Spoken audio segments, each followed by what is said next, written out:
It is 7 p.m. We'll call the meeting to order. This is the regular meeting of council of the Municipality of Swan Valley West, held in council chambers at 216 Main Street West, Swan River, Manitoba, this 12th day of September 2023 at 7 p.m. Present this evening, myself, Reeve, Bill Gade, councillors Brian Burick, Carrie Blosha, Kushniryk, Raymond McGregor, and Byron Zbirun. Interim CAO Pat Ellingson was with us, and videographer Jeremy Bergen is here as well. We do have a councillor away this evening, so we'll hop into our agenda tonight at 1.2. Be it resolved that the notice of absence submitted by Councillor Neely regarding the regular meeting of council held this 12th day of September 2023 shall be accepted as received. Is there a mover? Councillor Blosha, seconded by Councillor Kushniryk. Any discussion? Hearing none, we'll call the question. Those in favour? That is carried. Number 2. Be it resolved that the agenda for the regular meeting of council held this 12th day of September 2023 shall be adopted as presented. Is there a mover? Councillor McGregor, and someone to second the resolution. Councillor Zbirun. Is there any changes or additions to the agenda tonight? Can I add one thing? Of course. Okay, Swan Lake Watershed surveys. Okay, give me a second and we will add that for you. That is going to go as 612. If I can figure out how to add that.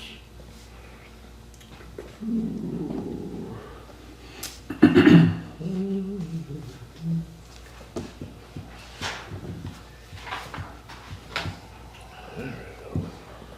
That's how I know.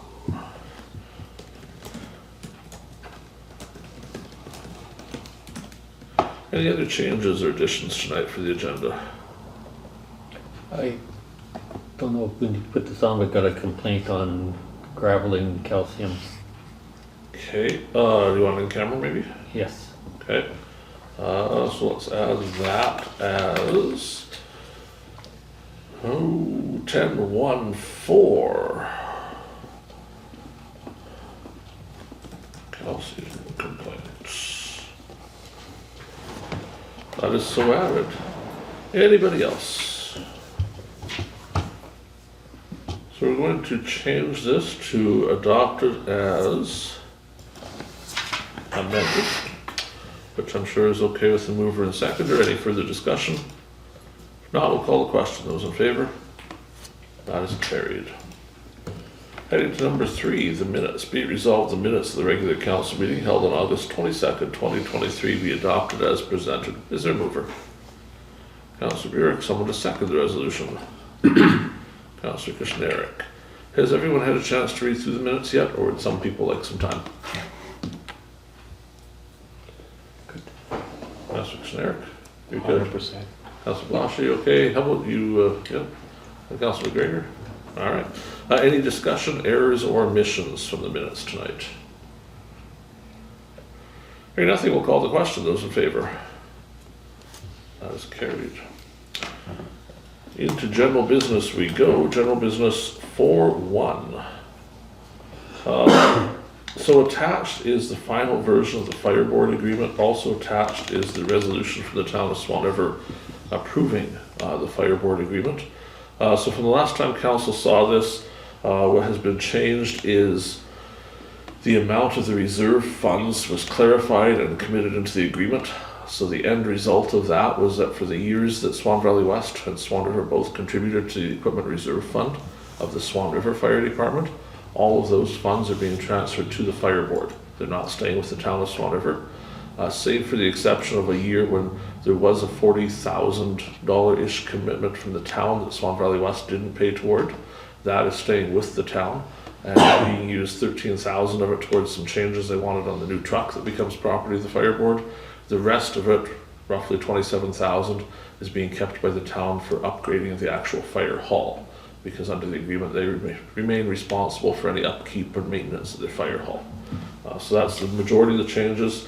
There were some I's dotted and T's crossed and some words changed out because some wordsmiths got a hold of it and decided it was better if it was this tense instead of that tense, but it's much the same agreement as it was otherwise. I do have a resolution for it tonight. We'll see where that goes. Whereas the Municipality of Swan Valley West, along with the town of Swan River, wish to form the Swan Valley Fire Board which shall provide fire protection services to the town of Swan River and to the coverage areas within the municipality of Swan Valley West. And whereas the municipality of Swan Valley West and the town of Swan River have developed an agreement to create the Swan Valley Fire Board and encourage other municipalities within the Swan River Valley to join, subject to the terms and conditions specified in the founding constitution.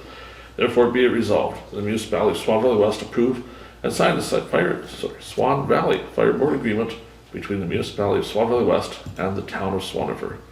Is there someone that wishes to move that resolution? Zbirun, does anyone wish to second? Councillor Kushniryk. Discussion? Anybody? Discussion? All right. Hearing none, we'll call the question. Those in favor? That is carried.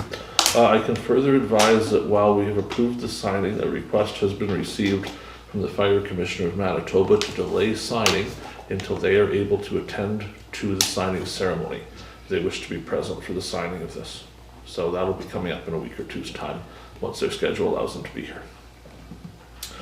4.2, this is pretty straightforward. Whereas the owner of L3 Plan 1495 has made application for a variance to the setback as required by Bylaw 238304, the former arm of Swan River. Therefore be it resolved that a public hearing be scheduled for Tuesday, September 26, 2023 at 7:15 p.m. to hear presentations from those interested in the application.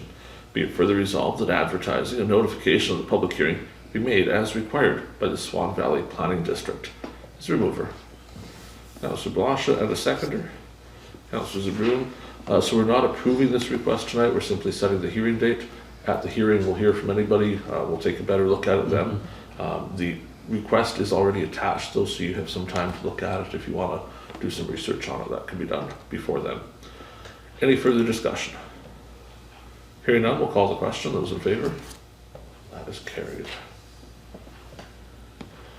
4.3, the Code of Conduct Bylaw. This came up, be a couple meetings back. It was circulated. So we have the second reading text here. If there aren't any changes tonight, we'll go to third reading, but if there's changes, we'll have to rejig this and come back with it. We'll start with, I see the text isn't here for second reading. Let's make a resolution.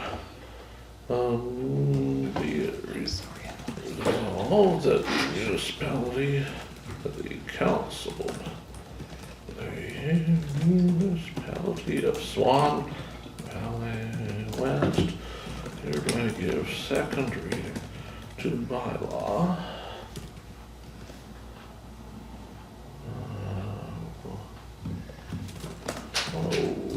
0104-23 this 12th day of September. Be resolved that the Council of the Municipality of Swan Valley West hereby gives second reading to bylaw 0104-23 this 12th day of September 2023. Is there a mover? Councillor Burick and a seconder. Councillor McGregor. The only change that's been made here that I know of is it now has a bylaw number assigned. Previously it was just a blank number in first reading, so it has become 010423 as the next in sequence. Did anybody else have changes they wanted to make to this thing? Because we can easily still do that now. It's a lot harder after third reading. Any discussion, questions on this at all? Hearing none, then we'll call the question. Those in favor? That is carried. Are you updating the next one, or what are you doing? Okay, we're going to leave 4.4 for a minute while we get that written out. It has to be a recorded vote, so we have to get the language of it right. Let's move to 5.1, the General Cheques. Be it resolved that the Council of the Municipality of Swan Valley West hereby approves the following payments. General Cheques numbers 19141 to 19167, the amount of $138,960.83. Is there a mover? Anyone wish to move? Thank you. Councillor Kushniryk. We'll have Councillor Burick as a seconder. And I have the orange folder in front of me. Anybody have questions on the checks? Go ahead. No, just finish your. Okay, Yeah. so a couple I'll point out to you. JTL Backhoe Services, check 19146. So this is, a couple of these are moving the excavator. So I know we've had discussions of what that costs. So the one trip cost us, let's call it $590. The other trip was just under 700. It was a little further. So it was less than $1,000. We always kind of think of it to be, but not that much less. Another one of these was for a field approach. So this is one that we unfortunately couldn't get our folks to in time, but needed to be done. So the cost of that field approach, this is excluding culvert, just labor and some pit run, was $1,646.61. Yeah, we gotta start doing them Yeah. ourselves. We need to. And then the other one of these is for some spot graveling, Road 172, 170, 167, and 166, 332 yards. So there's no charge here for the gravel because it was our gravel, but just the hauling time, so that's $4,500 for 332 yards, which would be roughly 15 trips, but it could be 16, just depending on loading. Next thing that's probably of interest is 19154 contact. Oh, sorry, we'll stop for a moment. 19153 Cobra Contracting. That too is an approach, so that's $14.97. That includes more gravel, 66 yards of gravel there, but same sort of thing. Contact Projects, that $11,000 check. That is the new three-phase sewage pump for the lift station. Benito, if you recall, the previous one failed. We had a loaner in there for a little while, probably better said as a rental in there for a little while, and it could not be repaired, so it had to be replaced. This is the replacement. Cook Brothers for $82,000. There's a couple things on the go here, so we have more of that loading and trucking. So there's another $57,000 of that. I have the list of road numbers here if anyone's particularly interested. 168, 202, 165, I see 160, 161, 172. It's other little miscellaneous pieces. And then we also have a crushing invoice that's come here. This is for a little over 5,000 yards of crushing at Caden's Pit from August 18th to September 8th for $24,000 after tax. AMM is membership fees and some fuel, and SV Solutions is Bozeman transfer. Councillor Blosha, did I hit yours? Yeah. Okay, good. Thanks. Anybody else with questions on checks tonight? Did, at the last transportation meeting, we kind of give approval for 20 extra miles of gravel? It's not on there probably yet, not done yet. So, No. Okay, okay. So it's extra next meeting probably. Oh, yeah. Yeah. Okay. I suggest perhaps we think about a bake sale. But it's going to be a big bake sale. Any further questions on the resolution for approving the general checks? Not, we'll call the question. Those in favor? That's carried. 5-2 payroll checks. Be it resolved, the Council of the Municipality of Swan Valley West hereby approves the following payments. Payroll payments number 157 to 173, the amount of $24,511.18. Is there a mover? Councillor Blosha. And someone to second the resolution. Councillor McGregor. Any discussion on the payroll checks this evening? There's a couple items that don't affect approval that we need to pick up in camera about how payroll works, just to get council's opinion on a couple things, but I don't think it affects what's presented here. Hearing nothing, we'll call the question. Those in favor? That is carried. 5-3 financial report. So we're not going to do a resolution here, but this is the current expenses after the checks that were just approved. Run through. Cole's notes version, the gravel hauling is now over budget, which isn't a huge surprise, but it is, and we kind of saw that coming. The other note here is no invoices have yet been received for Sarah Lake Road. We've got that on the agenda to talk about a little bit later on as well. So that's yet to come. Otherwise, everything is pretty much as you'd expect, with just little increases. The hauling is the big thing right now. Any questions on that financial report? You're not good with 4-4? Is 4-4 ready? Yes. Okay. So let's go back to 4-4 before we forget it.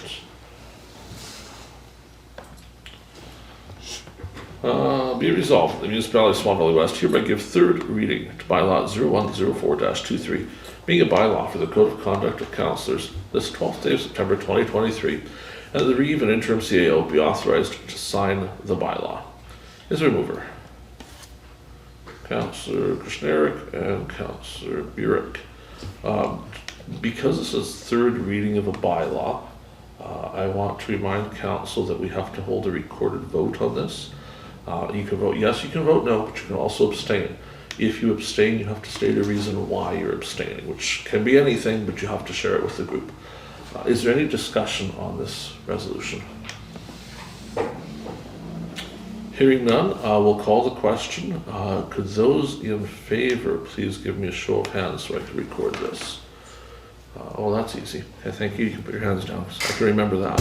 So I'll show that everyone voted in favor except Councillor Neely, who is absent this evening.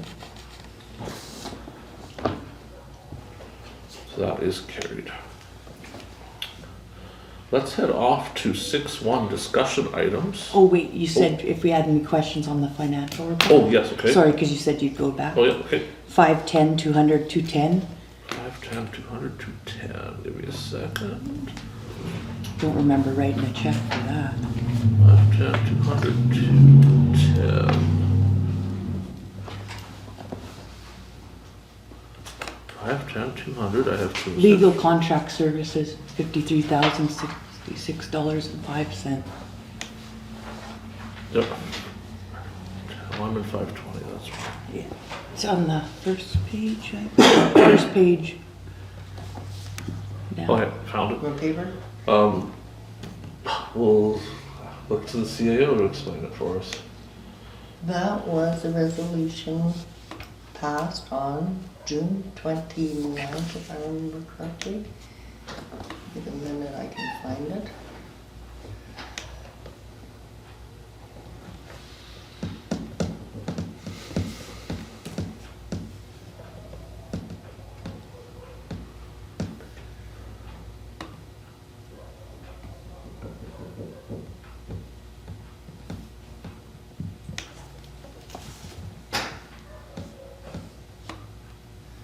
I think it is. I excuse myself. Sorry, yeah. Yes. Deputy Engineer, please turn the meeting. If it's the same one, it was a check that was taken off the docket that night. So it shouldn't actually be in the financial statements.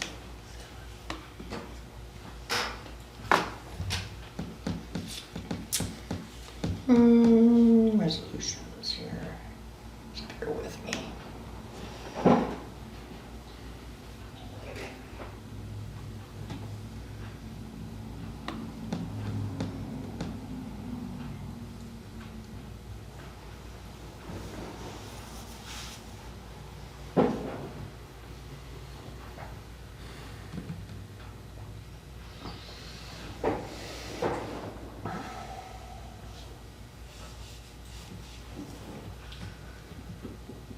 Always takes longer when you look up when somebody's waiting, right?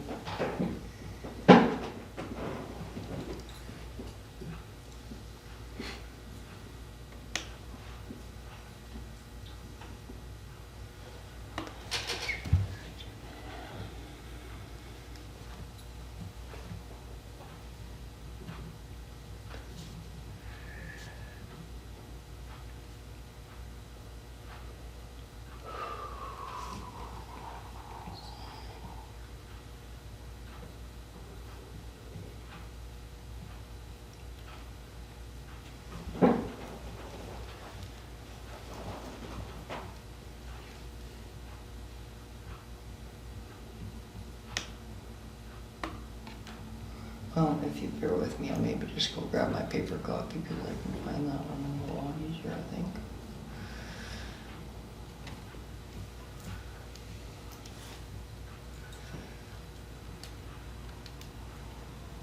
Oh, there it is.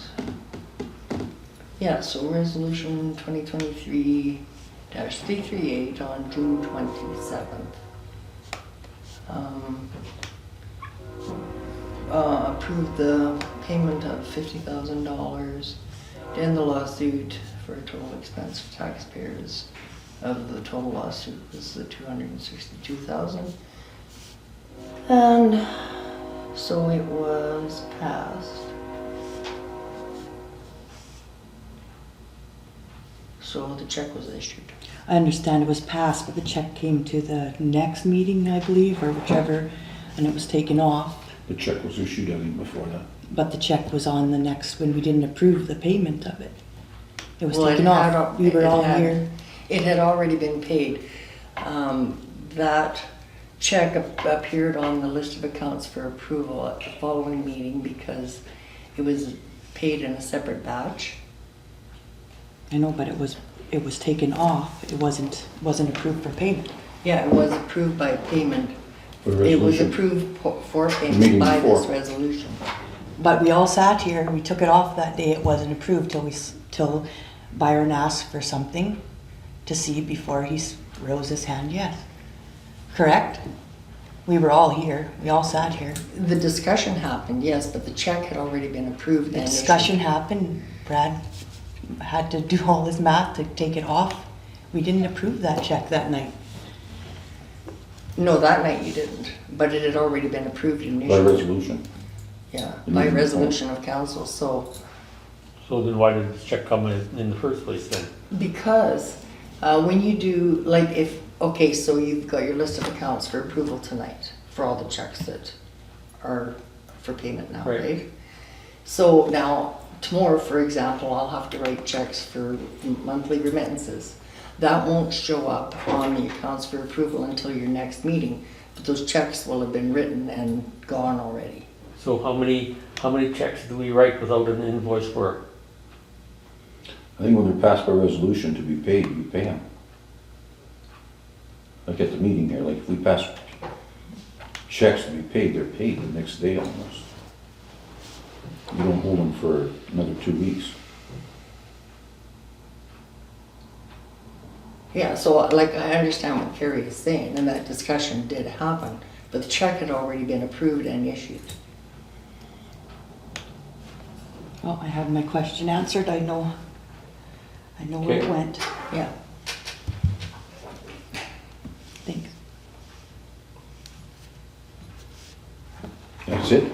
Yep. I think so. That was easy. Oh, you're gonna go. I'm gonna try to find him, Bill. Yeah, come on back. She probably went home.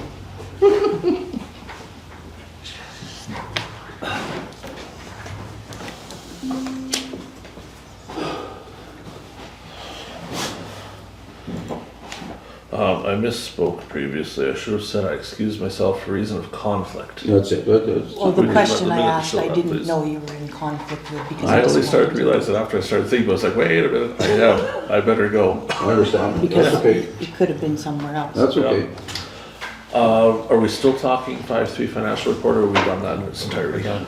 Yeah. Done? Okay, let's go to 6.1. Benito and area drop-in center. So a letter request was received for support. So I wrote a letter there, it's attached as well. This doesn't always come to council, but in this particular case it did. So there's a resolution. Does council want to do a resolution for this, or do you want to just send a letter? I would just send the letter. Letter. Okay, so I'm gonna take the resolution out.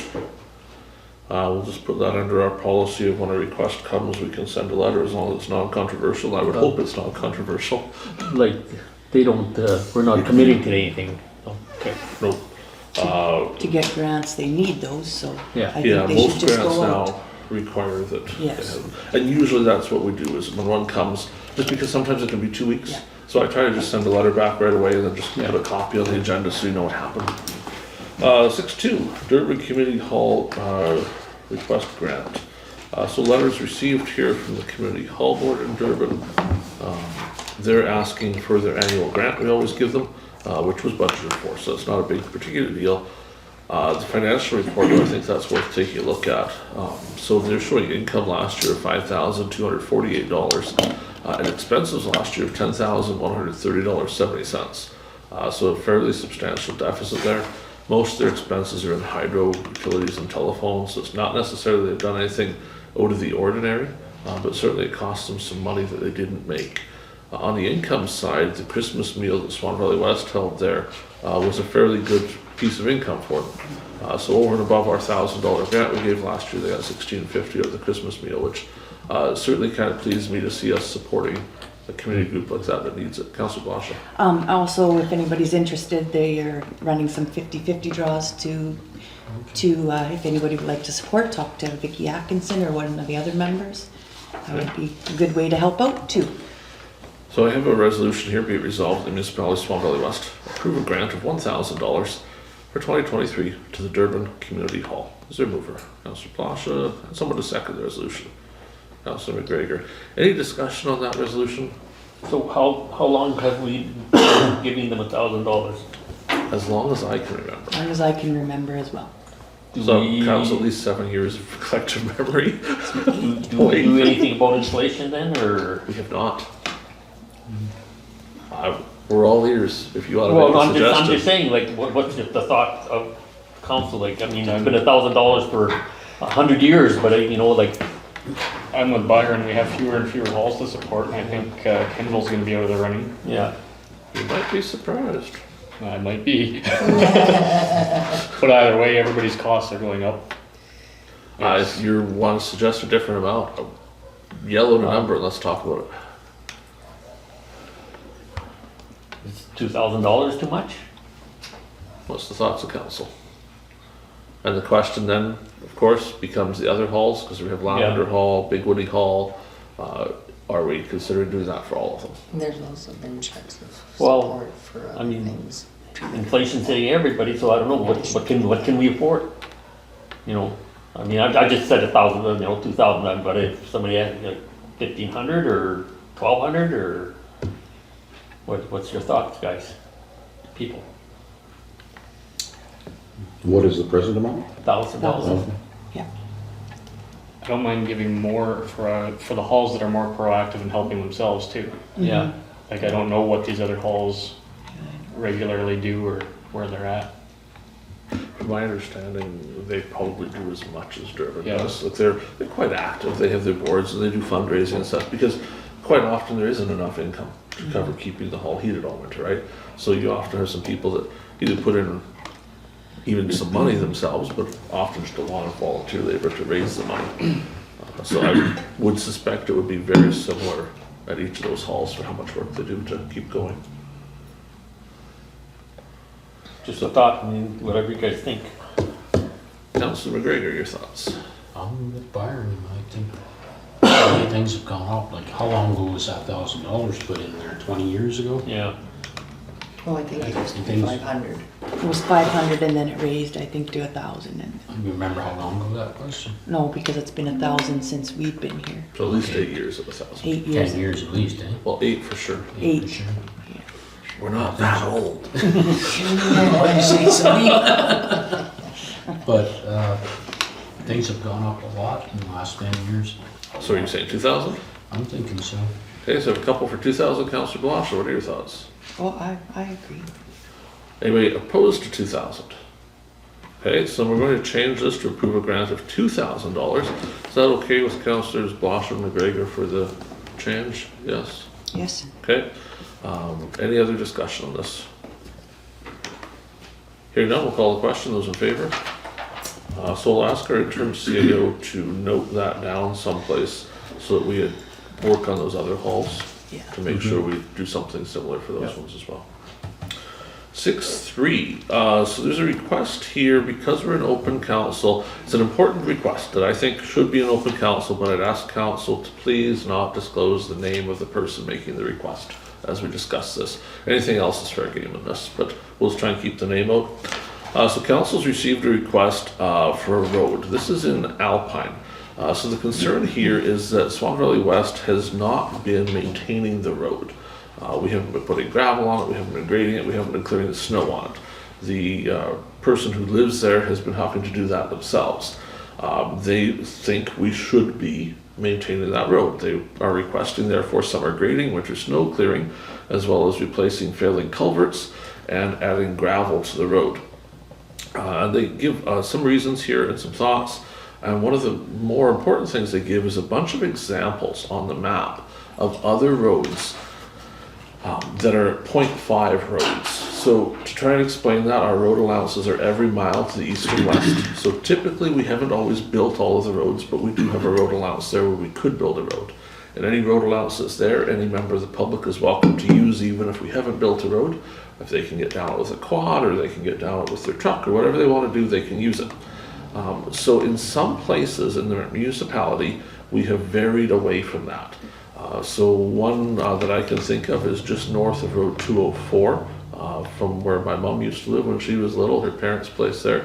That particular road is not built on the road allowance. It's built halfway in between, where there normally wouldn't be a road allowance. And that happened because there's a couple of very, very big hills.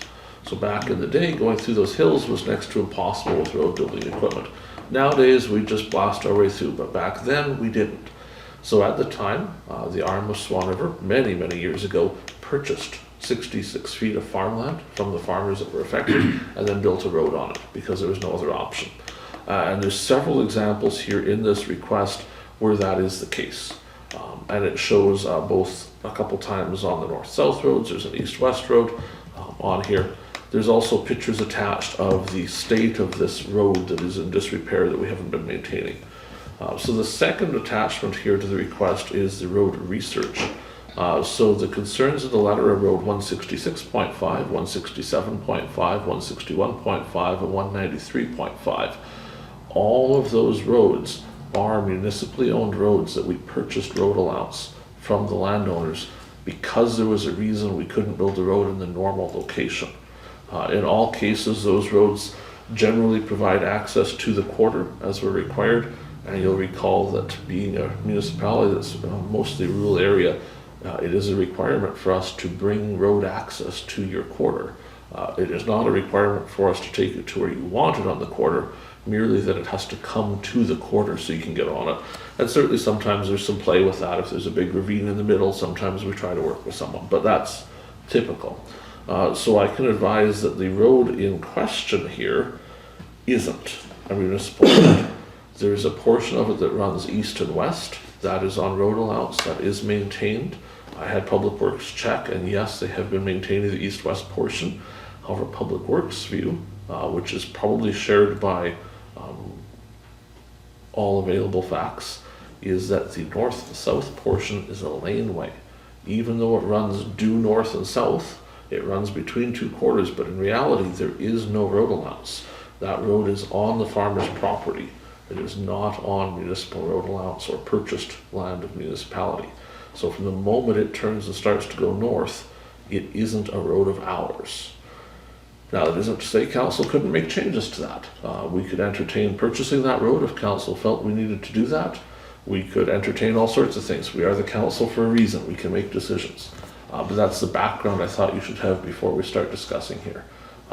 The person making the request is of the opinion that north-south road is a municipal road. Obviously, they wouldn't be making the request otherwise. And they have a different view of where the demarcation point is after it travels north for a period of time and then meanders off into the yard. Their feeling is only that meandering portion should be considered their lane and the rest should be considered our road. Our interim CAO did have an opportunity to speak to someone who had lived there prior to see how it was treated. At the time of them living there, it was treated the entire thing as a private lane. It was not maintained by the municipality and hasn't been for some time. We don't know if there was a time it was maintained. Our records don't go back that far, but from the knowledge we have in the organization, we can't recall a time that we were actually plowing that road. I asked Public Works, we had a bit of this discussion at transportation meeting last week, so we asked Public Works to look into it a little bit, and certainly there was some discussion of could we do some different treatment for snow trapping at the end of the road that is still road allowance. We probably could do additional snow trapping to try and keep the corner from blowing in, but anything we did to the north-south, at this point at least, would be doing work on private land. So with that, I'd love to hear some discussion from council. We need to offer a response to the person making the request, obviously, and explain to them what our answer is, whether it's yes or no and why. Thoughts? That's your area. Yeah. Is that the one you were talking about before?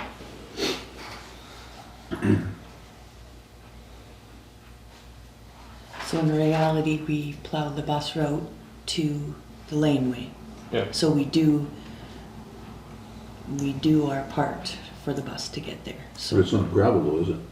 Well, Right, that our road part is is, yeah. lane, Our road that- is good. The lane is not. The lane is not okay. What we consider, the dispute comes down to where is the lane? What we consider the lane currently, we don't maintain because we don't maintain anyone's lane. And it's a very long lane, like we're talking a lane that's almost half a mile here, which tends to also look like a road, which is why there's so much confusion. Yeah, I Councillor Blosha. think maybe they just have to go out there and have a discussion about it because they need to know that it's their land and that we're not allowed to do that. So is there, I'm just throwing stuff out here so we explore all options. Does council have any interest in purchasing land to make a road there? I was gonna ask, who built that road? We don't know. You don't know? I don't think we- At one time, the water did come up to where we turn around with the greater Bearhead Lake came up that far at one time. Especially in the springtime but now though it's a quarter mile away further, but I mean, that's why Now, does the bus go right to his yard?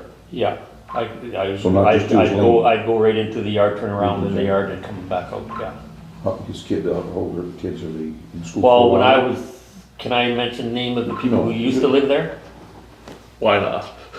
It's Like, it's public knowledge Who's living there anyway. now, like, is their kids gonna be for a long time going to school? Yes, I'm not even sure because they moved in there after I quit driving. They go all the way to Swan. Yeah. Like they're not Doreen goes in are there. they I grade think. 2 or Yeah, I grade think 3? Doreen. Well, he says that they've got 7 more years, I think. 7 more years of school? To further complicate things, I'll throw this out there. The only exception to this I know of is the Thunderhill Ski Club, where we do maintain the road up to the ski club. Even though that road is on Crown land, it isn't necessarily surveyed and owned by us. And the new road to the new ski lodge, we have also been maintaining, but the caveat there is the ski hill intends to gift us that land. So it does become municipal road allowance.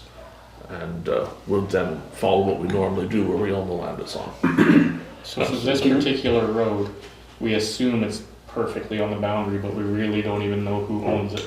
From the looking of Google Maps, when I did the mapping, it appears that about 80% of the road is on that person's land, and about 20% of the road encroaches on the next quarter. So if a purchase was to be made, a purchase must be made from both quarters to encompass the road. Can we also say that, well, that's a turnaround spot and, I mean, we'll just turn around in their yard and come out with like in the wintertime? Council can make any decision Yeah, that's delicious. anything at all. I just always like that council is consistent. Yeah. And I don't have an issue with turning around in people's yards myself, but if we're going to do that for one, we must be willing to do that for others. Right, exactly. And in the 1 in a million, we damaged the road or something on it. We have a waiver form that we have required other residents to sign that says that if we come onto their private property, trying to do good for them and cause bad, the bad is not our fault. We use that in a couple other places I know of where it simply would take much longer to turn around on the road than it would to simply swing in and come back out. You know, it saves us time by doing it. There are, of course, people that pay to have their lanes cleared, a fair number of them, and we charge for that service. Historically, if it didn't make sense for us to do it because it was faster and you still wanted it done, then we charged. So if you think about a place where we go by the lane, I would never turn in there. If you wanted us to turn in, we would issue a charge for that. Typically, when you're at the end of a road, we would turn around. Going half a mile, saying it's quicker to go whole half mile than it is just turn around would be a stretch. So it would be a stretch. I think I'd be really open to saying we do the snow plowing because there's Well, nowhere I for was the bus to thinking turn about around. the same, Yeah. the snow plowing, but we Yeah. can't be maintaining people's driveways, we just can't. There's a What lot of kind of long building- laneways in the valley. Well, yeah, there's a lot of long. What kind of buildings at the other end? Like, is it new building? They'll be there for a long Yeah, time? or yeah, old? they yeah. just bought it. Yeah, they just built bought, a and cabin. it's a pretty new house. Yeah. Well, if it's in your house, it'll be there for a long time. So Newer I, house. in my opinion, I'd say buy the right of way. It's ours and maintain it. So, if we did that, what would we say to the concern about why we're buying access to a quarter that already has access? Because we already provide a maintained road to the edge of the quarter. So we would then be buying half a mile of road allowance to just maintain a road to the other side of the quarter, where they chose to build a house where there was no road. The bus, can the bus go through the other road or no? No. Why can't it go through the other road? There is no other. There is no other No, you road. said there's There's one access, you way said there's that- access. Well, This that's, is their that's, access, that's the- east-west it is road is their- access road and that's The it. road hits their Oh. driveway. No, because their driveway comes up to meet the road. So we'd essentially be buying their driveway. And then also, do they want people driving Yeah, well, down there? Because once we that's did that, private it's- land. yeah. Once they do it, it's open to whoever wants to drive down there. Yeah.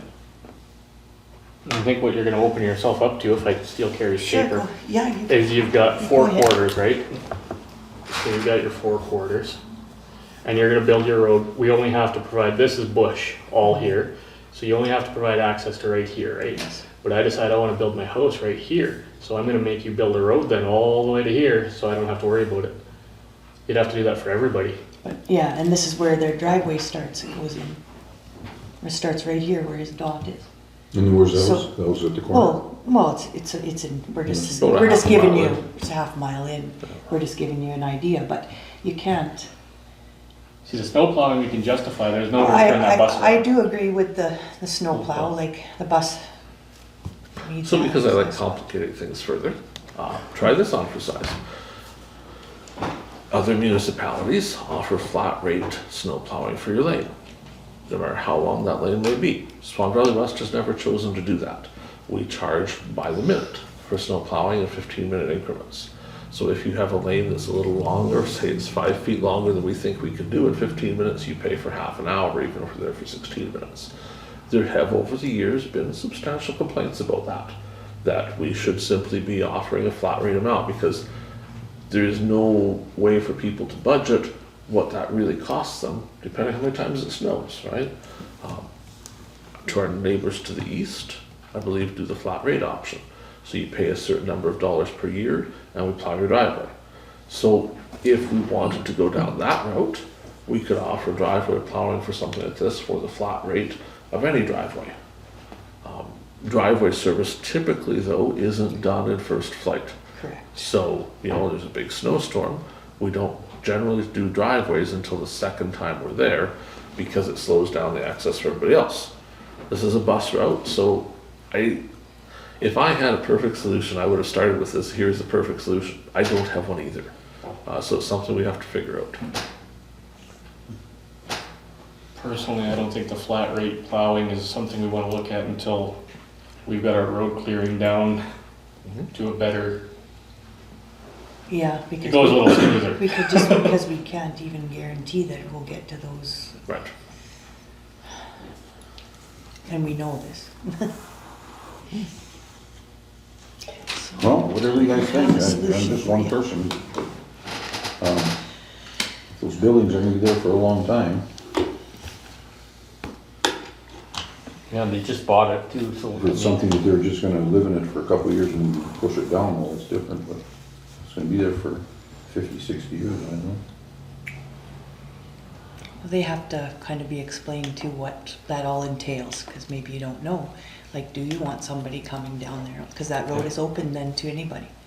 I would love to sell you my lane as well. If that meant you were going to gravel and plow it. I can suspect there'd be a lot of people quite happy to sell you their laneway if that meant we then looked after it and paid for the privilege of being able to look after it, which would certainly be interesting. And drive through it whenever you want. So how much would it cost to, put gravel, say from, 1,500? 1,500, would it be 15? Let's try $4,000. The way things are going, the amount of gravel that road needs, Oh, okay. Yeah. it's pretty much and then gravelless. culverts and, Culverts would be some more. To do, the upgrading that they're asking for, budgetary somewhat less than $10,000 of upgrading.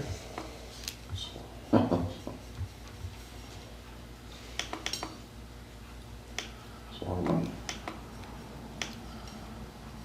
And the maintaining is not just the purchasing what you're.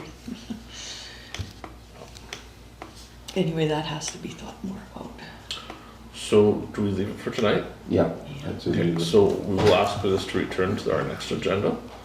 In the meantime, I will see if staff can have a conversation with the person making the request. We'll kind of explain where it's at right now and some of this thought process. They may well watch the meeting to hear it themselves too, to hear sort of what's being talked about, and then see if they have any additional ideas. And ideally, we should reach consensus at our next meeting so that we can not leave this hanging Give them forever. an answer. Yes. Hey, are we good to leave it there? Yeah. No, we're not. What Crown is, do you know what this one is? This is the house right here. I don't. If this is private, which I'm thinking it probably isn't, there's no access. We could just right through.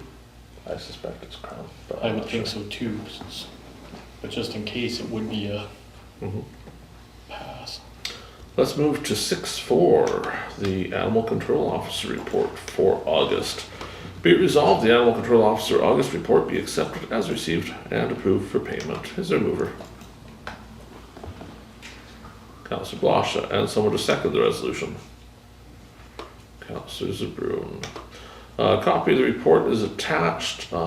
These particular calls, I see a call for West Wind Road, and a Willow Run Road, so both in the, what I would call the greater Swan River area. Any discussion on this? Were the owners found? Or you don't First know? case, the owners were found, both cases owners found, both advised of their responsibilities to keep their puppies at home. Any further discussion? Hearing none, we'll call the question. Those in favor? That is carried. 6.5, let's start with discussion, then we'll see where we go with the resolution rather than reading this whole thing, so we may want to make changes before we get started. This is regarding Benito Fire Hall replacement. As council is aware, the Manitoba government has seen fit to provide for a Manitoba Economic Infrastructure Improvement Program. It allows us to apply for additional funds. We've already received a little over $200,000 under the program of general funding. But there are several $1 million available for additional funding for things such as major infrastructure improvements, excluding water and wastewater, because there's a different program for that. One of the set objectives of the program is fire protection. Fire halls is mentioned by name. We have discussed here a few times the problems with the Benito Fire Hall. Quick recap of that: it's rotten, falling down, and full of mold. Plus the fire truck doesn't fit. So if it happens to snow and there's a fire, we have to first clear the snow before the fire truck can actually get out of the fire hall, or else we wreck either the hall or the fire truck going to the fire. But there are other, more sundry issues with that too. We have discussed that we should be replacing that hall. We also discussed, wouldn't it be nice if there was a grant for this? So here then is the grant. The application deadline is October 3rd. To apply for the grant, we are required to provide a resolution of this council authorizing the application. I have been working with the Benito Fire Department on this. They have been looking at other fire halls. Because of the timing of the grant, we only have about 6 weeks from the announcement until the application deadline. They have looked at halls that have been built in other communities in the past few years. They have found a hall that is suitable. They have spoken to the architect who's provided the cursory plans for it, and is also providing an updated costing estimate for that hall based on what it would cost to build in today's dollars. It was built, I believe, 3 years ago, give or take, so the cost is a little bit out of date because of COVID and inflation. They also have provided the applications to the architect, who said that they would be willing to help fill out the forms for it and help make the case. There's additionally work being done by the firemen on proving the case why the existing hall can't just be fixed and isn't working. So I've seen a draft of a letter from them that sort of outlines all of the things that are wrong and why they just can't fix it as is. I guess all of that to say that the hall does need replacement. There's nobody anywhere suggesting the existing hall can be fixed for anything cheaper than simply building new. We've discussed in camera where that hall may go. We can't share that quite yet publicly, but there is a plan for where that hall could be built in Benito that would have access to water and sewer. and would also have fairly good access for firefighters to get both in and out of the hall to do what they need to do. So the resolution tonight would provide authorization to proceed with the grant. The grant requires that we pay some of the cost. The grant does not say how much. So I spent a little bit of time this week working some contacts to ask them what would be feasible for the province, because we don't want to go in and say we'll pay 5% and they turn us down because we asked for a 95% grant. They indicated that they would likely be willing to pay 50%. The resolution, as I have it written here, is for them to pay 67% and us to pay 33%. But that was written before such time as they got back to me and said they're kind of looking for a 50-50 cost share. So I wanted to sort of run that by council and see what your thoughts were. Are we willing to do a 50-50 cost share on something like this? What's our proposed cost? We're gonna be around the $1 million mark.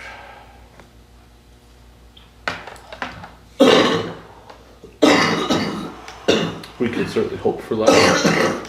I think we should be realistic that it's gonna be $1 million.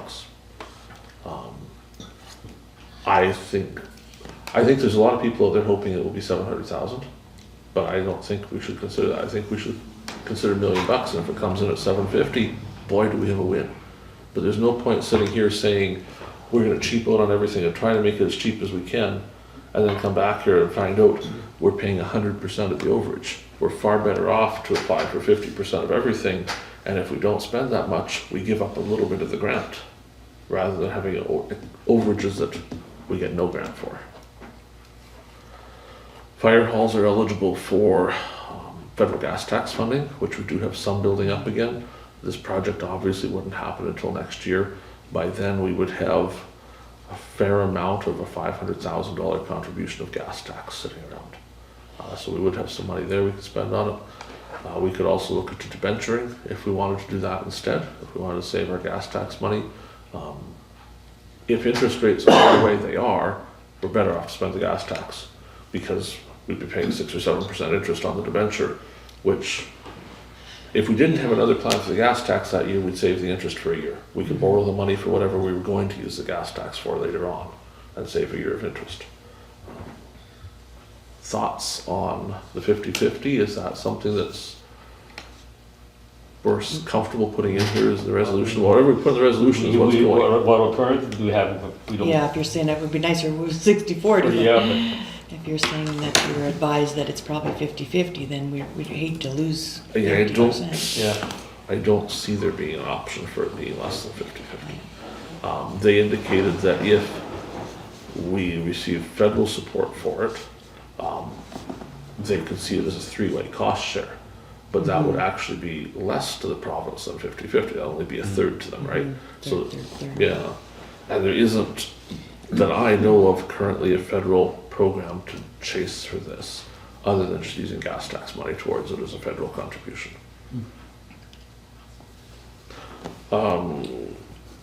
Yes, Councillor Burick, you look like you had thoughts. I was gonna say, send that resolution quick before election. So I'll read the resolution as written, and we can always wordsmith this a little bit if we like. Whereas provision of reliable and efficient fire protection is an essential part of any community and provides the basis for economic development, housing expansion, and safety of citizens. And whereas the Benito Fire Hall was built in the 1960s as a private garage and was then repurposed to the current fire hall use, but has numerous unrepairable issues, including lack of structural integrity, numerous mold issues, asbestos concerns, lack of space, and fails to allow the fire department to operate effectively or safely. And whereas other portions of Swan Valley West are members of the regional Swan Valley Fire Board, and the Benito area is unable to join the fire board until a replacement is constructed.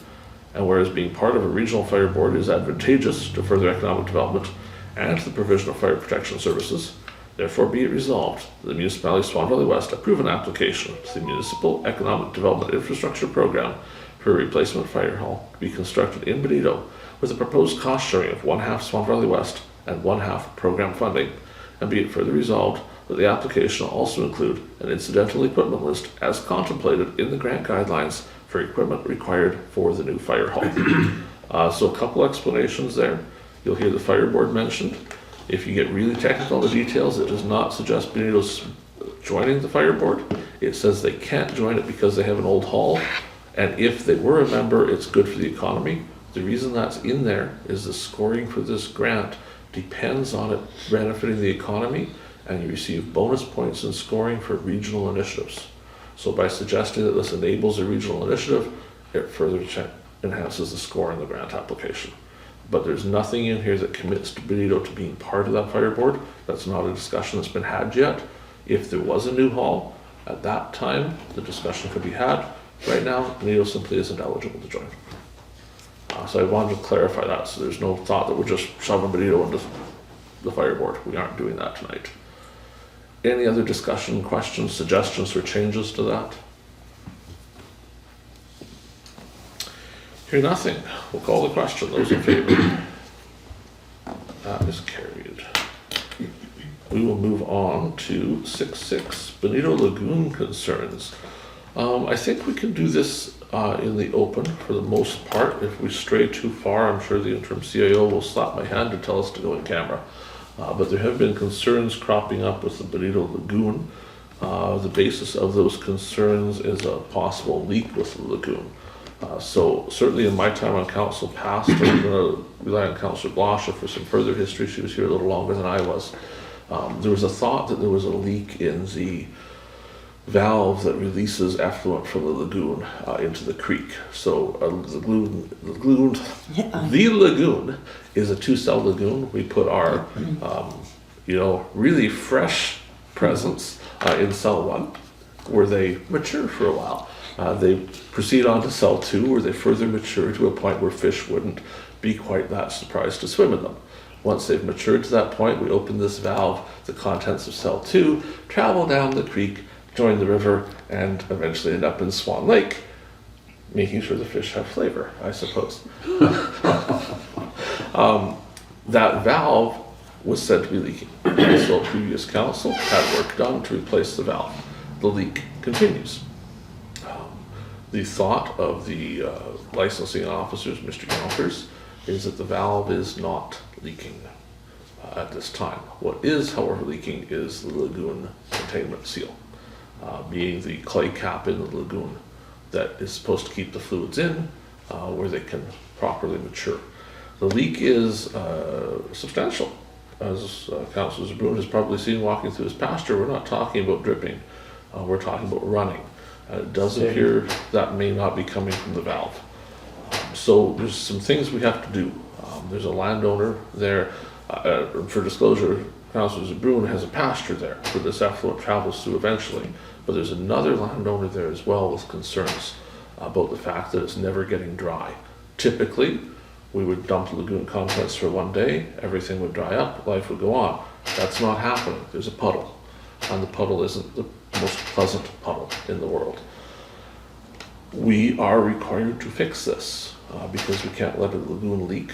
So the interim CIO has had several discussions with the province in the last couple of days. We will likely be required to retain an engineer to figure out exactly how it is leaking.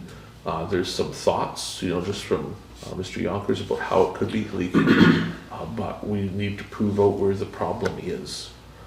And then, unfortunately, we also must fix the problem because we can't let it continue like this, and I'm sure the people of Benito are not ready to go back to outhouse days. So mostly this is for information tonight. Expect that very shortly, possibly sooner than our next regularly scheduled meeting, proposals will be coming forward for an engineering firm with estimate for approval for council to have someone come and look at this. We need to do this before it snows because we have to see now while it's dry where this leak is coming from. If we wait until spring, obviously we have to wait until summer again, because in the spring it will be very difficult to see the actual source of the liquid. Questions, comments, did I miss anything important there? Mostly covered. Yeah, you got it. Scared the crap out of them good enough, yeah. I think you covered it, yeah. You just covered it. Yeah, Covered well. so that will be coming back. I have asked the interim CAO, in the past, we've had one engineering firm we've just kind of gone to by default, but I've asked them if they could spend like a day on finding out a couple more, so we had some competitive pricing, rather than just saying this is what it costs. I'd like to see just from a couple places. I know there's other people who've done work on that Benito system besides this engineer, So maybe we'll check in with a couple of them and see if we can get some comparison numbers. And they may all be the same. It's entirely possible they're all going to be about the same. But there could be some differences, so I think we should look at that but fairly quickly. But the utility picks up that bill, so, We do. and it has to be done. Yeah, and we have also began discussions today with the province on the granting, Yes. because they will cover some of the cost through their granting process, so they're aware of the issue.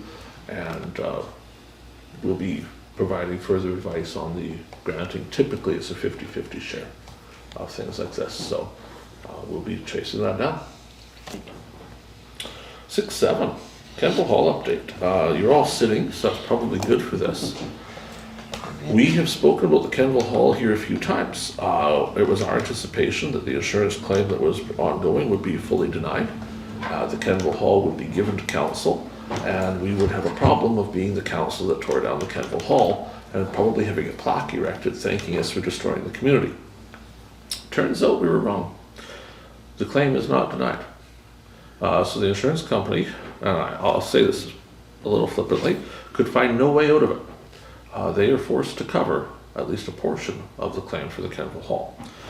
They have determined through engineering that the initial issue was the roof trusses were not properly constructed many years ago because they were made by people that were making roof trusses as a hobby, not as people that made roof trusses for a living and sold them, which was common at the time that hall was constructed. However, when the roof trusses began to fail, they placed pressure on the outside walls, which caused bowing in the walls, a swale in the roof. Then it snowed, and it snowed, and it snowed some more. And the snow further caused damage to the roofing system, further caused damage to the trusses, further caused damage to the wall, the stage. Practically everything you can imagine is damaged. So, the insurance company has so indicated they will not pay for the cost of the trusses themselves, nor the installation of replacement trusses. They will, however, pay for all other costs of the claim, including removing the entire existing roof. Once the trusses are there at our cost, they will then replace the roof, the shingles, the wiring, all of the interior portion that was damaged. I believe the wall straightening was part of that as well, although don't quote me on that. There's also been a discussion that because the claim is now coming up on 2 years old, there would also be loss of use coverage perhaps for the hall and the cost of heating the hall in the meantime.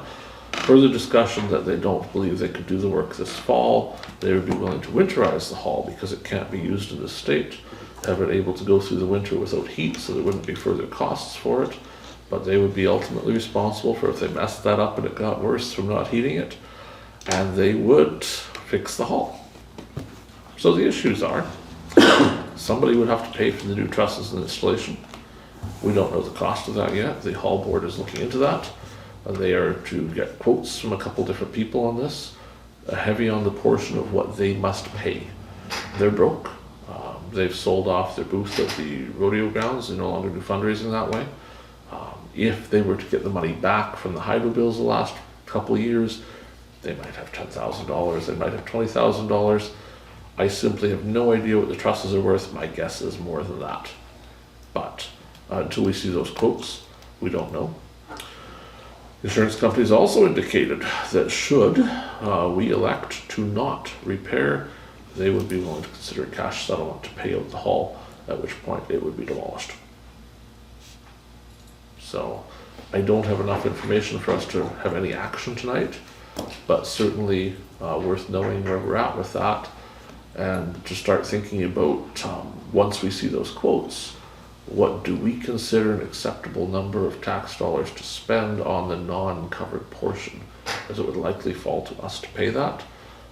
Shortly thereafter, in a perfect world, if we won the lottery and paid for that, giving the rental rate of the Kenville Hall of approximately 6 rentals a year, $60 each, and the carrying cost of the hall of $10,000 to $15,000 a year, it's likely that the hall board would have enough money to continue for up to a year more before such time as we would inherit the Kenville Hall in its newly repaired state to determine what to do with. Certainly we can hope that wouldn't be the case, but if you look at the numbers for the past few years, that is very likely. Would we be interested in going to the Kennel board and saying we'll match you dollar for replacing? Give them some incentive to, What I've always found most amazing about council is we can do practically anything we want here. So Yeah. we can certainly There we go. consider Maybe- that. maybe another, what do you guys think? I don't know. I was just thinking, would you like to buy a building in Canada? No, Yeah. but thank you for the offer, I appreciate that. So if the insurance company winterizes it, do they assume the liability for that winter? Because if the roof caves in, Yes. And essentially the roof is a full loss at this point. There would be additional damage to the hall if the roof caved in. It probably won't, but from my understanding is they would pay someone to remove the snow every few weeks to ensure that didn't happen, so it didn't get worse. They may also install some bracing inside the hall temporarily to make sure it can't collapse. So, again, the letter's attached here, so you can go through it yourself. That's the Coles Notes version of what it says. Oh. A decision will have to be made because Well, we This won't be kind of free. like to see the quotes first. absolutely, Yeah. we need to see the quotes, we Yeah. need to know what we're talking about. We probably, once we have the quotes, need to invite the hall board here. Oh, exactly, And have we a don't good need to have a discussion. good discussion. Yeah, see what their thoughts are. Yeah, we don't know. Yeah. So, any further for 6.7? If not, we'll move to 6.8, animal control bylaw reminder draft. We spoke about this last meeting. We have an animal control bylaw. It has not always been horribly enforced in a strict method, but we have been receiving more and more complaints, specifically to dogs, specifically to urban areas. Of dogs that are being mistreated, dogs that are running at large, dogs that are perhaps dangerous. So what council decided to do previously as a first step was to send a reminder to residents in the Benito, Durban, Canville areas that we have a bylaw. There are very specific rules and fines in it, and we intended to increase our enforcement very shortly. So essentially a warning that if you are mistreating your animal, that needs to stop, because we will be coming to check and we will be fining you for it. And probably also issuing orders to stop that contravention of the bylaw. So the sample here, I haven't proofread this yet, I wrote it, but I didn't proof it, so I I'm sure read it, there's I some thought it mistakes. was really good, so. Okay. It doesn't say everybody's horrible. It No. says almost everybody does a really good job, but a few don't. So here's things you need to know. And it goes over the idea that there has to be clean, fresh water, there has to be food available, there has to be space available without poop all over it. And if your dog is outdoors, and this is where the complaints are mostly coming from, you cannot tie your dog to something and leave it there. It needs a free run place that looks like a kennel of some sort, that's big enough for the dog to have a nice life. It must have a dog house or something similar that it can stay warm in and stay cool in, that it can turn around in, just the normal stuff that almost everyone does for the animals already. Unfortunately, a few people don't. And then it also mentions the idea that your dog cannot just go for joyrides on the neighborhood unless the leash is attached and you're attached to the other end of the leash. No, I thought it was well written. Yeah. I read it, I didn't see any mistake. Unless there's changes anyone wants, this will get proofread so the issues come out of our spelling mistakes, and I then... didn't see those. Really? No, I was really. Well, I'm pretty proud of myself that if there's no spelling mistakes. Oh, Only the one. CAO found one. Oh, I missed Yeah. one. Oh, sorry. I knew there'd be Go back to something. There's school only tomorrow. one. No, I thought it was, I liked it. Okay. This will then move forward to proofing, printing, mailing, and should be gone within a week or so. We will ask animal control to be mindful of the fact that enforcement's about to increase. We'll give people a week or two. The letter does say if you have questions, call us. We want to work with you. We want to make your dog happy. But otherwise, we'll be showing up and issuing fines. Anything further on that? 6.9. It is September. So it's time to talk about the Christmas banquet. Last year, we hosted the banquet at the Durban Community Hall. As we saw earlier in the financials, it made a pretty big difference to the Durban Hall. Historically, we have tried to move that banquet around as much as possible. Within these confines of the Benito Fire Department, can only attend to locations in Benito and Durban. Anything further than that, they cannot be in service. So we would have to take the fire department out of service, Swan would have to cover for it, causes issues. So ideally in Benito or Swan River, my suggestion is that we put roughly $60,000+ into the Benito facility already, the main rec center. So we're doing pretty good supporting them. I would say we should take it someplace else. Durban comes to mind because we were there and certainly their financials could use it. But there's also the Benito Legion, would probably be a big enough facility to do it in. So what is the will of council? Where would you like to hold the Christmas banquet this year?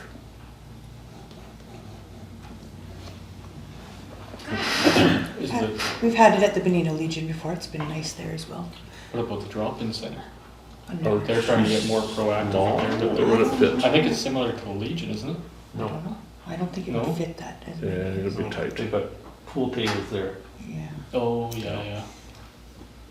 In the Durban Hall, we take up half the hall. In the Legion, we take up the whole hall. Yeah, yeah. But either of those Legion. would fit.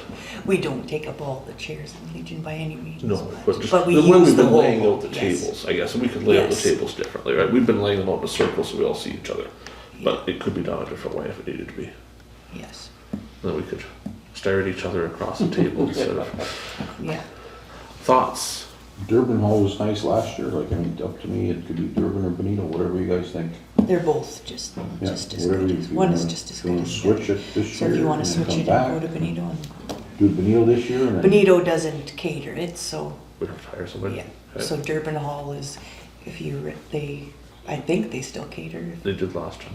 They did last time, but Oh, is that- members, one of their members that was in major Well- part of that has passed away. And the last time they did it, they had already passed away and they Oh, thought okay. about it for a bit and they said, Yeah. we need the money Okay, for the I hall, didn't remember that. so we're willing to do it because it will fundraise for the hall.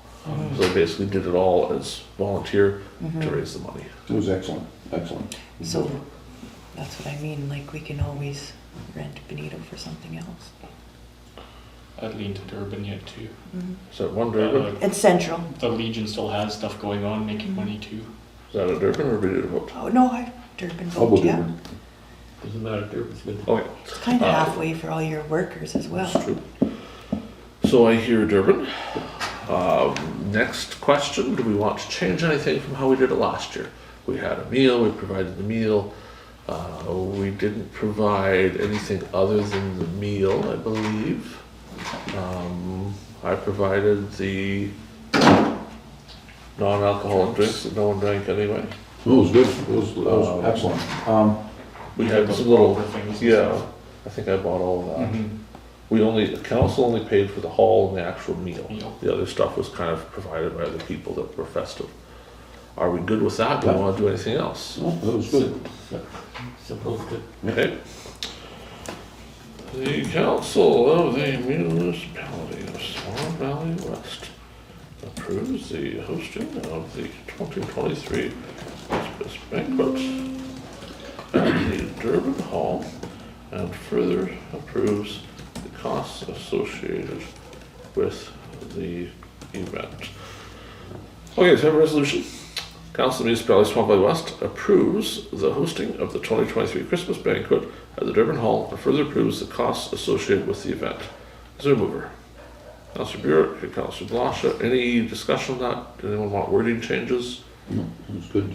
You'll decide a date a little later. Yeah, we'll book something with them and we'll hopefully get it out. You should get it earlier than later. Yes. Because after a certain time in December, everybody's, It wouldn't be bad if it was the very end of November. no, As long as we miss AMM, then I think we'd be good. Yeah. Okay, we should have a pick of dates and we'll try and get that settled in the next few days so we can give everybody a couple months' notice so they can't say, oh, well, I had other plans. Anything further? Hearing nothing, we'll call the question. Those in favor? That's carried. 610, a request from the Animal Control Officer. So we've received a letter, dear council, essentially there's been a retirement at the ACO rural position, so the urban animal control officer has been responding to the calls. There are several residents experiencing dogs at large in properties. Currently we only have one live trap that's large enough to use, since many of the dogs are larger dogs and not the smaller house dog variety we typically found in Benito. The request is that there should be another live trap. So I am asking council to consider approving one or two more live traps to be constructed for use to respond to these calls. Thoughts from council? buy the traps. Yeah, Anybody opposed to buying traps? no, Do you want a resolution to buy them, or shall we just make it so as part of our You normal just buy the expenses? traps, Just buy them. please. Well, Okay. they have to be built, you know. Yeah, Or build the traps. They were built, they were 440. The one that he had done was $440. But look how long it's lasted him. Well, it was right? just built last year. the last one got stolen. The one previous was stolen. Well, let's not have that. So anyways, the person he built, the one that we got last year, is willing to do it for the same price of $440. Yeah, I say build them then. Okay, we will make it so. 611, Swan River Fire Department August report. The report is attached. The Swan River Fire Department had some fun in Swan Valley West. We had a grass-fired call for burning garbage, an MVI, which was invoiced to Manitoba Public Insurance, a false alarm, and an additional MVI, which does not appear to have been invoiced. The grass fire was noted by the fire chief to not have a burning permit from Swan Valley West. So, question the first. Does council wish to pursue enforcement?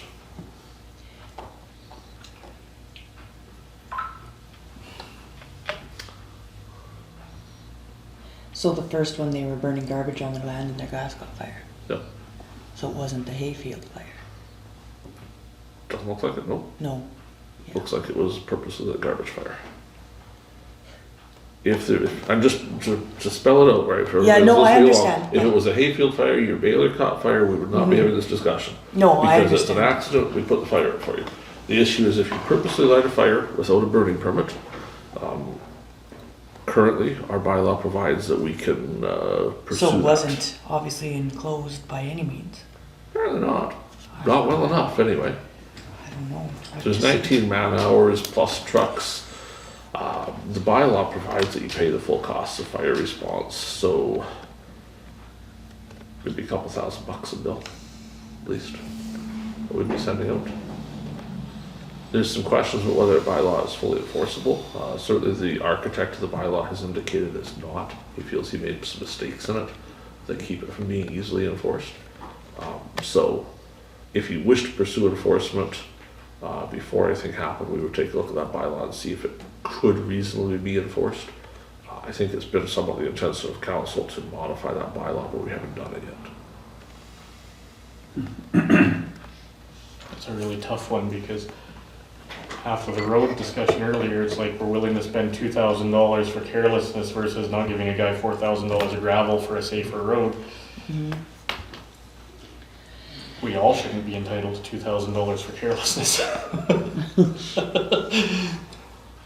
You'll note, I haven't told you where the fire was, and I guess you could read the location, but you probably don't know the person. I'm of the belief that we should make the decision without knowing who it is. I don't have a hot clue. Because Yeah, I we don't know shouldn't. either. I It just should not wondered be if- up to who it was, how we decide. We should decide on the basis of the facts. Like if they were burning in a burning barrel, I just don't know the details is what I'm saying. So if you're burning in your burning barrel, what do you, like? Do you want further research on the exact situation that occurred? I can I have would. the fire chief. Okay. If you don't mind. So I will have the fire chief tell us more on exactly what happened. Yeah. I know my sense is if it was a burning barrel and it was an accident, we might be forgiving, but if this was a pile of garbage on the ground with no fire guard, there might be a bill coming. I don't know if he I even don't takes note of such things, but even the conditions, if it was windy, ridiculous, nobody should have been burning anything. That's right. That would play into my mind too. I suspect he will know all of that because he's very attentive to detail. Okay, we'll find out about that. We do have a resolution to go with this. We resolve that the August report from the Swan River Fire Department be received as presented. Is there a mover? Councillor Kushniryk and a seconder. Councillor Burick. Any further discussion? Do we approve this without getting more information? It's just or the do we just report, say- we're just Oh, asking Just for more. approving the report. Just approve the report. Enforcement would be a separate thing. Okay, okay. Anything else? Hearing nothing, we'll call the question. Those in favor? That's carried. 612, Swan Lake Watershed Surveys. Councillor Burick asked for this to be added. I believe he has a folder kicking around here someplace. I do have a file here, I asked for it, and I have 3 sites. We discussed at our transportation meeting, the one about Arm of Livingston approached us during the winter, wanted to cost share the repair of that bank. So Watershed sent me a copy of it, but they didn't send the cost. So now they sent the cost. It's a 60/40 share with Swan, with the watershed, with our municipality. So the total cost estimate is 30,000. Plus So or minus. that's our share? Or No, that's the total cost is 30,000 plus or minus 15% that he's got here. And the Swan Lake watershed will provide 40-60% funding. So 60% is our share. It'd be 18,000, and if you split it with them, it'd be 9,000 apiece. However we want to do it, but that's. Okay, so, So do you want to send that on to Livingston, see if they approve it, or we approve it here, or what do we do? so I think we've all seen some of these pictures before. Yeah, If we don't do it, we're gonna buy a new road. That's just the reality. However, Livingston did indicate they would share the cost. So if it's agreeable to council, we'll have the interim CAO write a letter to Livingston, indicate that their share is $9,000, ask if they're fine with that. Is my recollection correct, this can't be done until spring? it can be done anytime, what is it, 3 to 5 days? I think there's a date on it, 3 to 5 days to complete it. But is there someone that will come complete it? I think, from what I understood. Watershed would do it? Watershed isn't Oh, available The until watershed has spring. contractors But- I available. understood as well. He said The the watershed. watershed isn't available till the spring. They have contractors available. My understanding is Watershed indicated specifically Okay. this project could not be completed until Okay. spring because of Okay. scheduling issues. But at least we can send it to Livingston and Yes. show You them can send it to Livingston plus or for approval, minus. their approval of it. and then- Is the feeling of council, worst case scenario, Livingston says take a hike and it's $18,000 our share? Let's not go there till we have to. I wanna know what would our answer be, simply because we can advise Watershed that this project will occur, we're just sorting out details, or we can say the project's contingent on those details. And I would like them to schedule it sooner rather than later, right? It's gonna have to occur, but if Livingston already said. Well, I think that Livingston won't go back approached us, on they their- were willing to, Yeah, they won't go to back share. on their word. So we'll have that letter sent, yeah. and we will also indicate to Watershed that it needs to happen. We're working on details, but figure out when it can be scheduled. Oh, sorry, Ray. Number 2, Okay, one more is, we discussed at the transportation meeting as well, the landowner that approached us this spring about his flooding north of Bozeman. correct?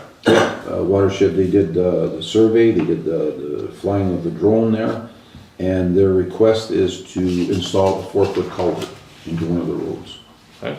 Now, I was just gonna ask, I didn't ask him, does Jason Tomsky have to approve that? Absolutely. Okay, so then what do we do with this, send this to Jason Tomsky? It goes for full license. Goes- before we Okay, do it. now, would we be able to do that project this fall yet, you think, or no? Practically guaranteed, no.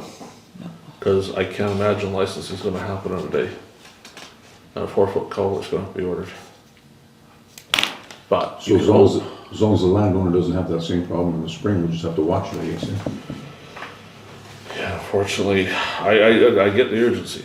I don't mean to just say there is an urgency, but I would suspect that we can certainly, first of all, is council agreeable to doing it, is one of the questions.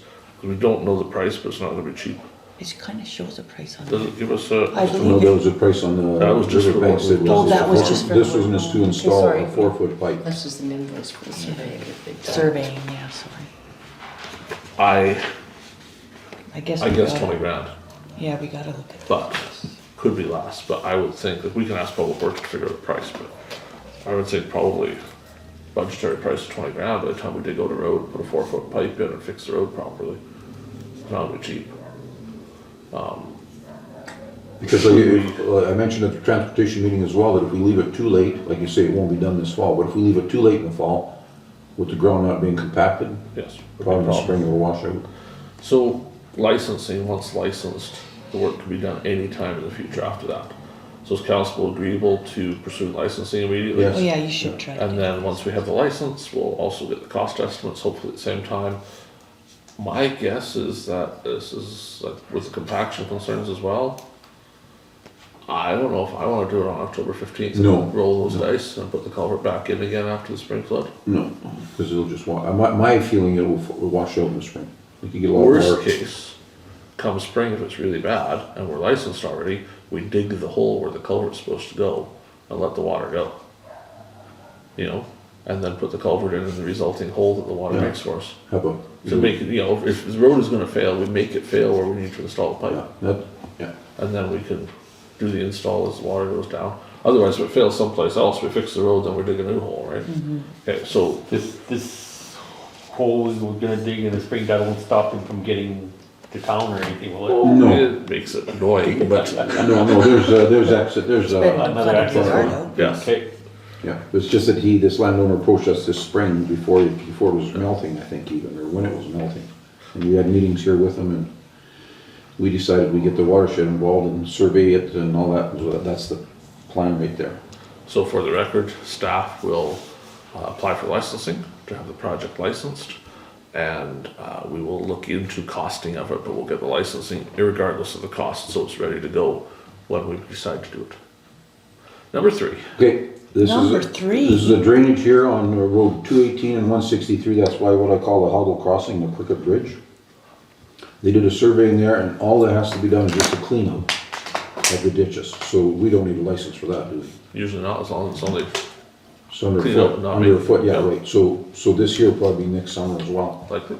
Okay, that's it. Would you like me to pass that over? Pass it on. Were you on 4? No. 5? Councillor Burick, does that conclude 612? I got it for now, For now. We'll discuss other things in camera. Thank you very much. Yeah. No correspondence this evening under unfinished business. 8-1, Sarah Lake Road repairs. So this evening, we have some aerial photos of the Sarah Lake repair underway. These were taken last evening, about 7 p.m. or so. I had the drone up so I could give you a look at what we've been doing there so far. So photo 1 probably shows it the best. In the top left-hand corner, you can see how the bank is smooth. It looks quite nice. That is the final engineered look of this. Unfortunately, you can see the portion of it that is not completed yet. There's still some dirt to move and then some smoothing to be done. It would be tough to say it's 50% done. We could pretend, but it's really not. Realistically though, with the amount of dirt that's moved in the other portion, it probably is 50% done because they're almost done moving the dirt. Yeah, they have to smooth it. The engineer, from what I understand, has approved that particular slope pattern that we have there. We're still required to do straw blanket, black dirt, seed, then dig the road out, change the culvert angle, and put it all back together yet. So work will continue for a while longer. As you recall, we budgeted $150,000. I can't imagine we can stay within that, looking at how far we've come so far, the first amount of work that's been done. But we can all cross our fingers that we stay within that. Councillor Burick. When did you take these pictures, yesterday? Yesterday about 7 p.m. Because weren't they supposed to be done this project a long time ago already? Yes. So it's just extended. Have you ever had a plumber come and they start on the project to make sure you don't call another plumber? So the work was begun several weeks ago, and there was a couple days of work done, and the project was paused in lieu of a project in the town of Swan River on Centennial Drive. So in our contract, Centennial did we Drive, not well, set that's a, a- did we not set I a know, I know. completion date? Did we not set a completion date in our contracts? Doesn't appear we did. Usually we have that. Well, they said there was going to be. The specific contract, the issue was that there was no bid, so it was bid hourly. So we're kind of at the mercy of when those hours are put in. I don't mean to suggest the contractors are not doing good work. No. They're doing great work. They're doing It their looks thing. good, yeah. It's just, Extending it. and you know, we have a chip on our shoulder from the beginning, right, of what this is gonna cost to fix when it's not really what we wanted to be doing this summer. But in any case, there's photos of it. The third photo is from far back, just to give you, I thought it was interesting to see. It looks so big in the other photos, but there's just the road and there's the little piece, and that's how small the area is that's costing so much money to repair. So, any other questions on Sarah Lake Road? Hearing none, we will run into committee reports, and we're going to take it in the order it's on the agenda tonight. So we'll start with Councillor Zbirun. Transportation meeting on the 7th, I believe. September, and that's about it. Councillor Kushniryk. Just LUD, not much to report. The check got repaired. I think Mr. McGregor was there helping out at one point, if I heard right, unless somebody misidentified. No? The Then Obviously- somebody thought it was you. obviously he Somebody- wasn't there. No, He he's can't- looking like he wasn't. Hopefully. Never he mind, can- lazy bum was at home. So Devin, who was supposed to repair it, did go, and it's all okay. Anything else interesting from the lady? Nothing major stuff. I've talked with a little bit about weed control and stuff, truck complaints. What am I missing? What have we discussed? I wasn't at the meeting. There you go, then. I'm drawing a blank on anything else. Very good. Anything else to report? No, sir. Councillor McGregor. Report. Councillor Blosha. Okay, I had no meetings, but I had a ratepayer phone last night, and I actually told him to call the office today, and he got back to me and said that it would be on the agenda tonight, but it isn't. But it's talking about there's an approach by the landfill that I guess we dig it out so that no one gets into the landfill on that side, but where they farm, that's like their access to, or otherwise they got to go all the way around. So they're wondering if we can just fill that in. He said he would smooth it out, just needs some fill there again because it gets dug out. But I told him to call and maybe talk to Scott, but I didn't know he wasn't in, and I didn't know the reason. So I actually had that on part of. you had it down. Oh, that's great. No, I just want to make sure that it was brought up because they're harvesting there, and they were hoping to harvest there by this week. So. Let's pick it up in camera. Sure, But yes, I think there's a note there. sure, yeah. for it. I don't know anything about the approach, but. Okay. And the other thing is Brad's area, but I had lots of complaints about the playground again, garbage everywhere. All diamonds. Well, I say more the playground area, like just garbage spread everywhere and just very dirty. So, and I don't think it was cleaned up when I asked about it before. So, Okay. First time heard of it when. oh, I asked meetings before the July 1st one and it hadn't been. Meeting before last, I know. Yeah, I wasn't at the last meeting, but it was before it hadn't been cleaned up. Could we have a note to Public Works to please action that? Just be nice because there lots of kids use it. And perhaps remind them that they should check it. So Check it's it, yeah. Not just when we say to clean it, they could just check in on it every once in a while. Awesome, thanks. Good. Because there is garbage cans there and it's not. And I know wind blows, but. Well, I think that was everybody. No, one more yet. Oh, Yeah. Councillor Burick. I must be so forget your small, list. must be so small you don't see me.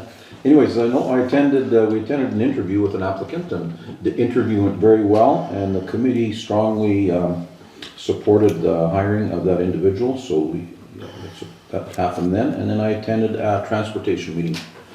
That was it. Very quiet.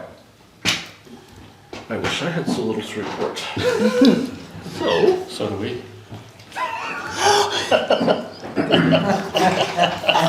I want to get value for the money you paid. I go to meetings every single night. Let's start with medical services. This was circulated amongst council before the meeting, so everybody had a chance to see it, because I only had one, but we'll show it to the camera so you can see the pretty little thing. This is the Swan Valley Explorer Plus program. We've heard about this at council before a few times. This is the actual program in my hand now. This is being prepared for next weekend for the medical retreat in Steinbach. So 2 members of the medical recruitment committee will be in Steinbach presenting this package, which includes hotel stays, golf, skiing, bowling, meals. I believe there's a gas coupon yet to come. The idea here being that any medical student at the University of Manitoba who's interested in rural practice will have the opportunity to have one of these packages. And should they find a weekend that they would like to come to the Swan River Valley and explore what we have to offer, they can do that in a most expenses paid way, so they can come and see. And we've mentioned it before, but in the past we simply paid out money to people and hope for the best. It doesn't often work. So we're trying some new stuff. We think that if we get people interested in living here, rather than just working here for a year or 2 because of return of service, they're more likely to come. That isn't to say we've stopped return of service agreements, those are certainly ongoing as well, but this is just a new direction we're trying to take.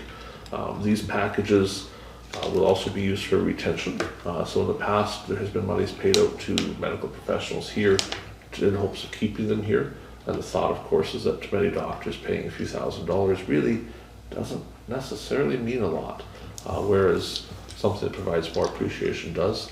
So you'll see a program rolled out in the coming months where existing medical professionals receive something similar. There might be different things in the package, but that will be a fairly wide-ranging program for most medical professionals in the Valley. To thank them for being here, and also, realistically, a lot of people are new to the community and haven't necessarily connected with all we have to offer.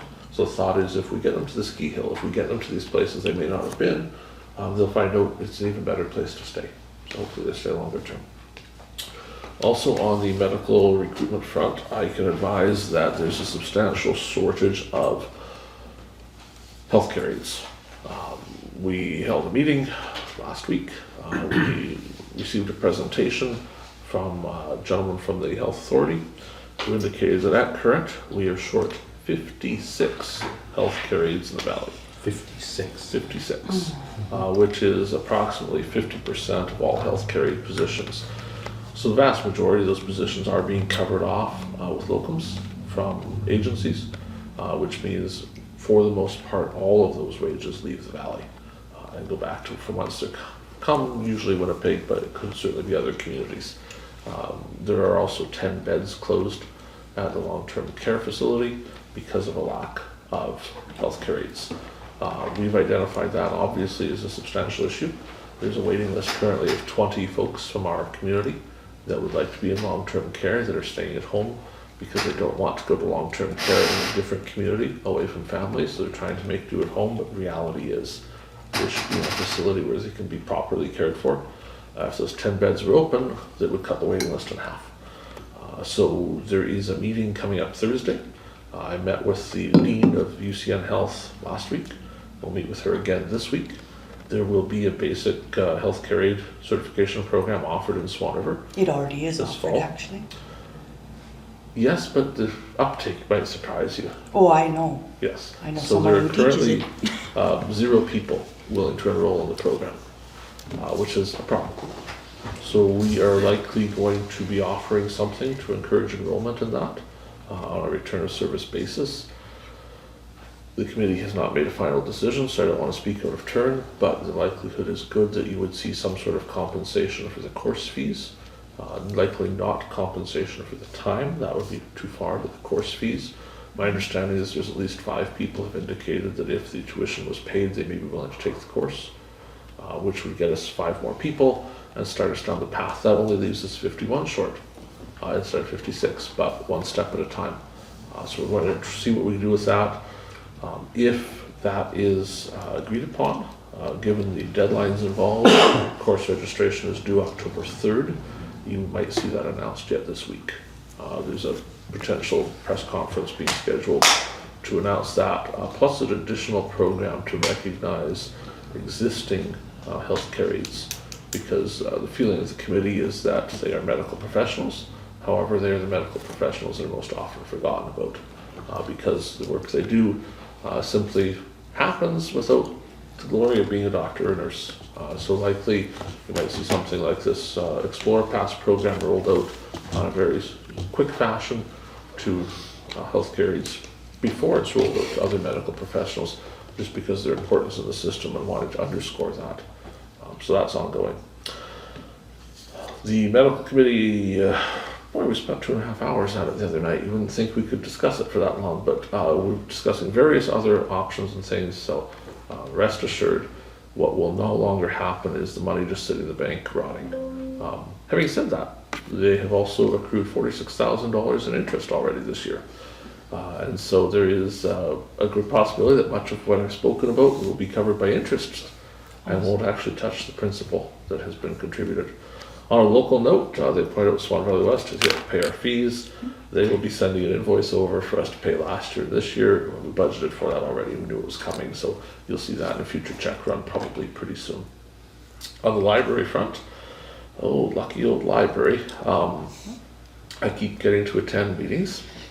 We have had a discussion at the library board about how long I will attend meetings, because as you may remember, I was contributed temporarily to the board to bring some stability with the hope that by the end of the year I might be replaced with somebody else. The committee has asked council to give that a think about what we want to do.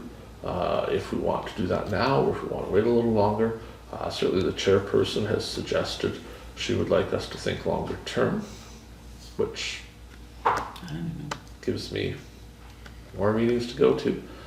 But in any case, the library remains a work in progress, and all hope is not lost. Things are getting better. It's certainly taking some time for things to get better there, but we continue to work through that.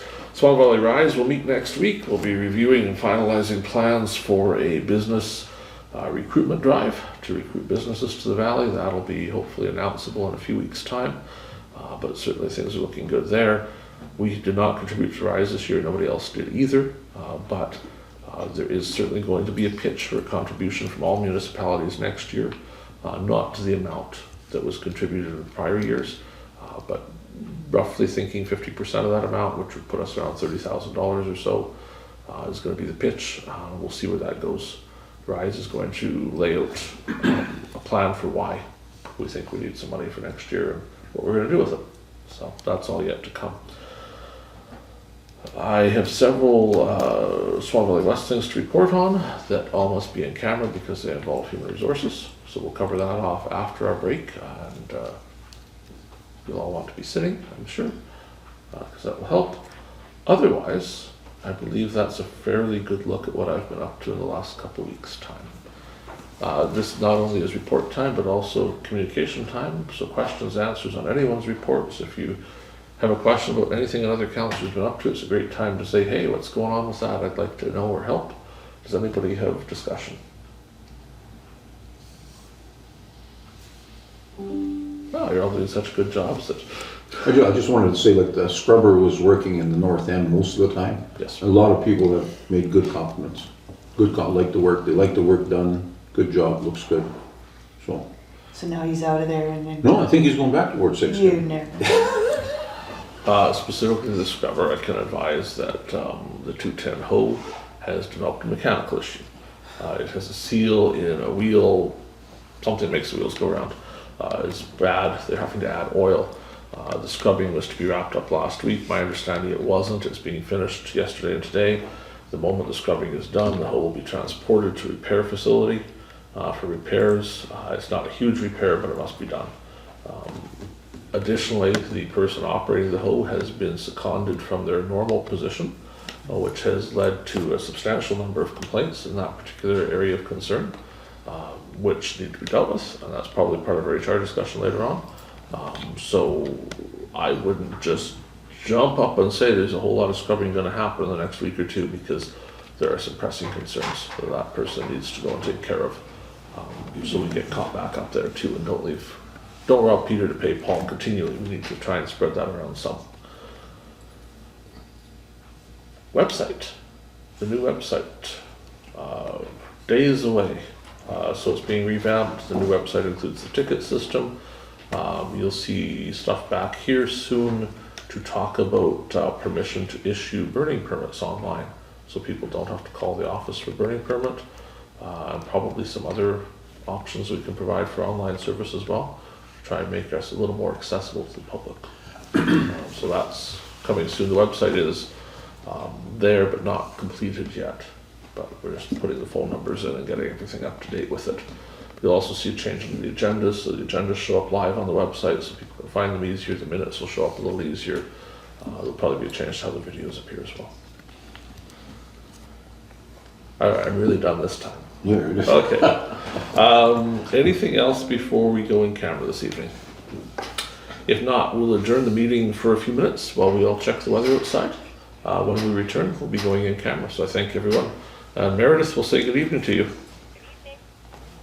Good night. We are in recess.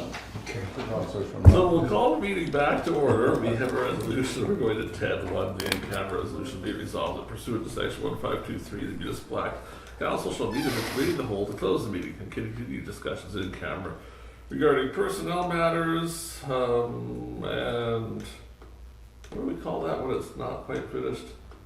Negotiations in progress.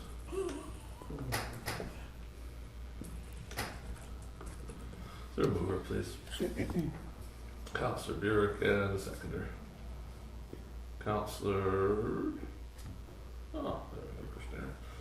Any discussion? Those in favor? That's carried.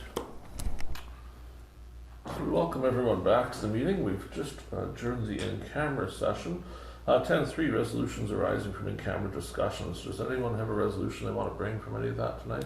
Do we need one for my approach there, I don't know if we do. From what I understand, we've never closed the road, so we're not reopening it, we're just repairing it. or? Okay, but so Like just we'll this get so Public we're, Works to yeah, no, do the thank you. repair.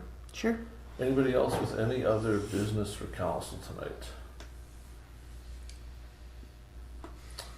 Here around the room, I don't see much. We'll move to number 12 on the agenda. Be it resolved that this meeting shall now adjourn at 9:52 p.m. Is there a mover? Councillor Blosha, and someone to second the resolution. Councillor Kushniryk, sorry. Any discussion? Call the question, those in favor? That's carried. We declare the meeting adjourned. Thank you everyone for the evening, and we will see you again for our next regular meeting, if not for a special meeting before that to talk about the lagoon.